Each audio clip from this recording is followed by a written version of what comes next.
मनोज जरांगे 30 मे पासून पुन्हा आंतरवाली सराटीत आमरण उपोषणाला बसणार. मराठा आरक्षणासाठी पुन्हा रणशिंग फुंकलं.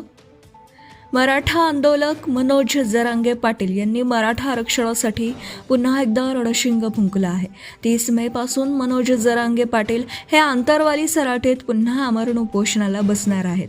मराठा आंदोलनाची पुढील दिशा ठरवण्यासाठी मनोज जरांगे पाटील यांनी आंतरवाली सराटी येथे बैठक बोलावली होती.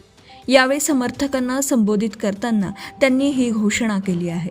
मनोज जरांगे पाटील म्हणाले की आपण 2.5-3 वर्षांपासून लढत आहोत. समाजाच्या पदरात काय पडले? जून महिन्यात ॲडमिशन आहेत. 58 लाख नोंदी निघाल्या आहेत. सरकार जळतंय. मराठा समाजाला मोठं होऊ द्यायचं नाही, ही सरकारची भूमिका आहे. सत्तेशिवाय नाही तर मराठ्यांशिवाय शहाणपण चालत नाही. आपल्या समाजाचा एवढा द्वेष का? भाजपमधल्या मराठ्यांच्या लेकीबाळींना आरक्षण लागणार नाही का, असा सवाल त्यांनी उपस्थित केला. फडणवीस तुम्हाला मंत्री मराठ्यांनीच केला. आपल्याकडे रुपया नाही, पैशावाले आपल्यात येत नाहीत.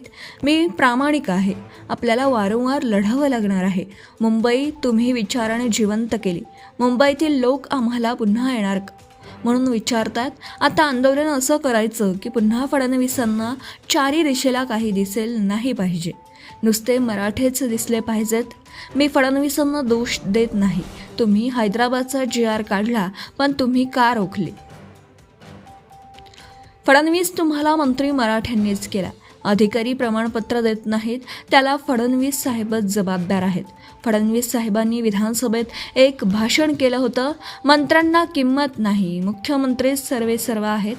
याचा अर्थ तुम्हीच प्रमाणपत्र रोखले आहे, असा आरोप देखील मनोज जरांगे पाटील यांनी केला. Subscribe now and press the bell icon.